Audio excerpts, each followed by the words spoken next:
Why does God obligate himself to this contract to a man? Why does this self-sufficient God, who lacks for nothing, obligate himself to human beings? Why does he create these covenants with us? And this is the idea that breaks everything we understand.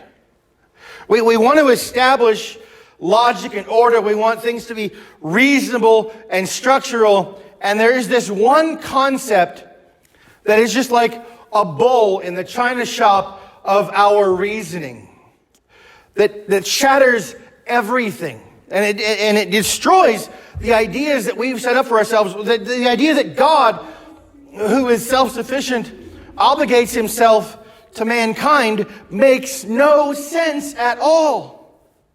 The idea that God, who is eternally self-sufficient, should take on human flesh and nail himself to a cross. The image of death. If Christ came today, we would have electric chairs in the front of our sanctuaries. That's what this symbol is. This is a symbol of death. This is a torture device used by the Romans to brutally murder people.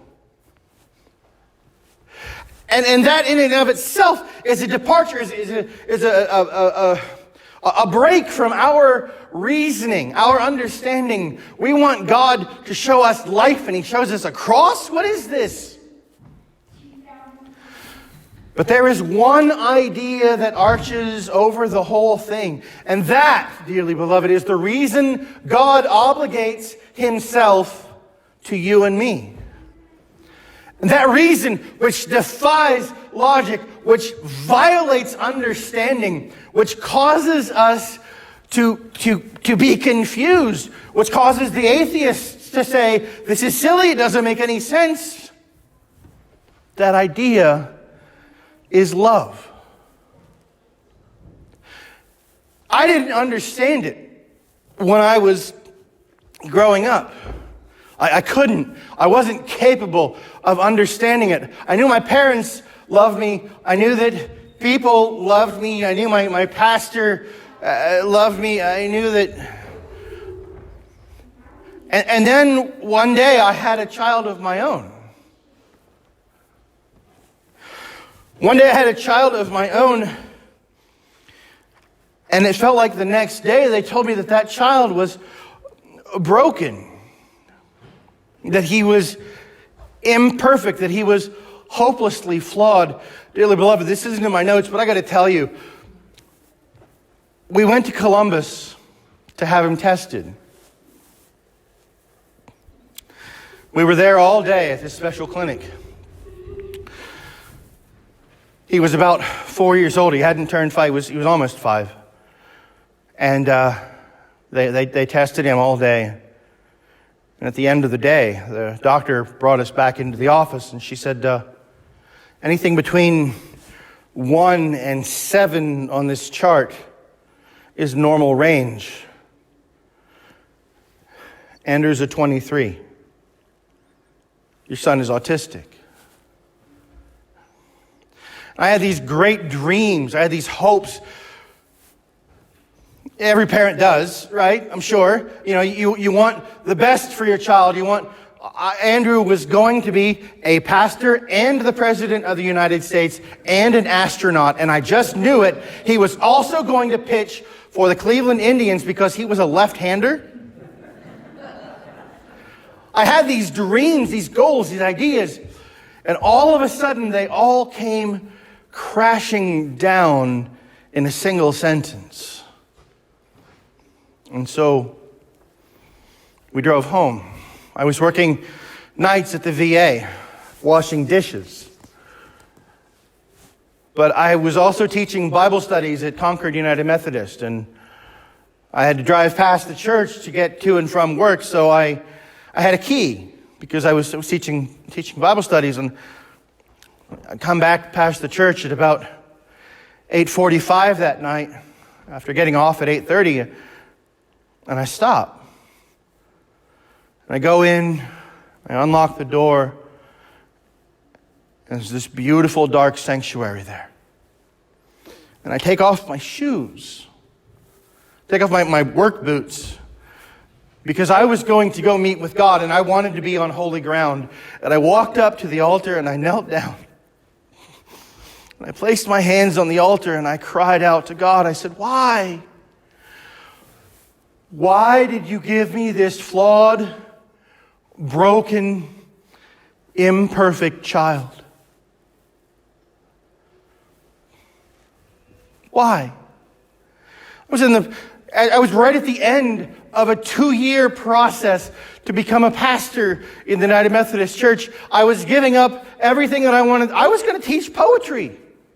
I was going to be a high school teacher and teach poetry to kids who didn't want to learn it. And that's what I thought was going to fulfill me. But God called me to do this.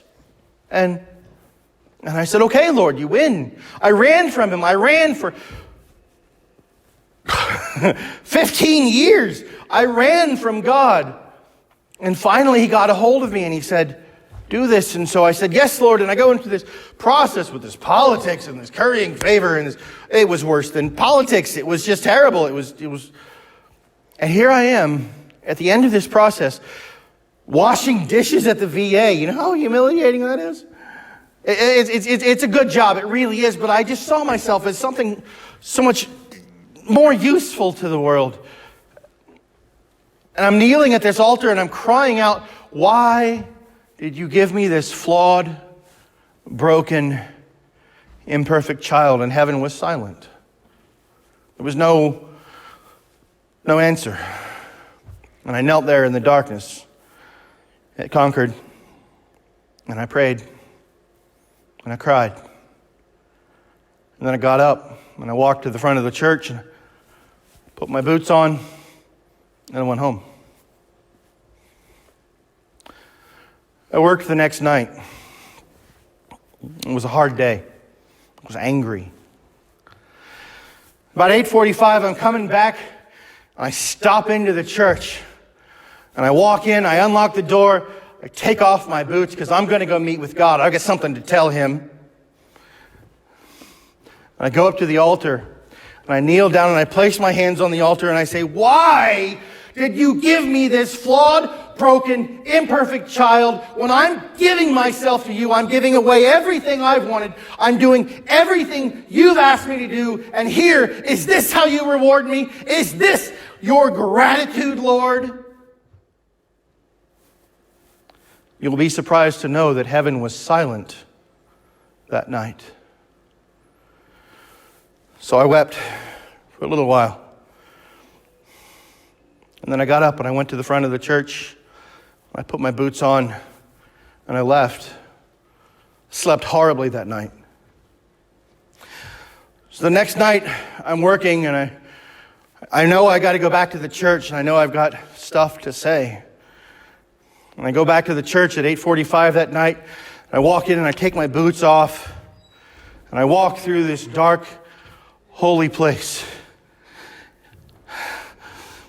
And I kneel down at the altar and I say, why did you give me this flawed, broken, imperfect child?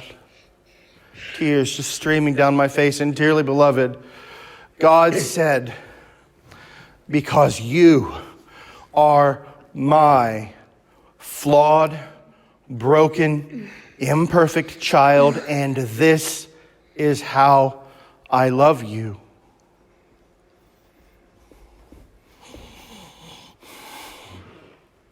I will never, in my whole life, preach a sermon that good. It was a single sentence from heaven that answered all of my questions.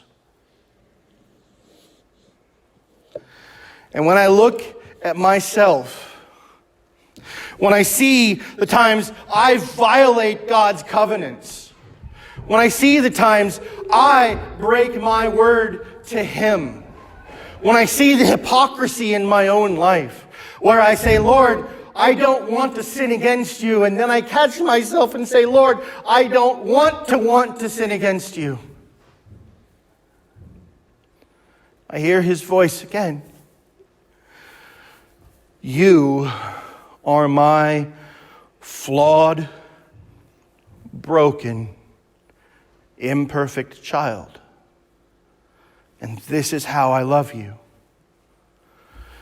Dearly beloved, when we ask ourselves why God would obligate himself to mankind, when we ask ourselves why God would put himself into a position where he is constrained by his own words, the answer is love. And I know it doesn't make any sense at all.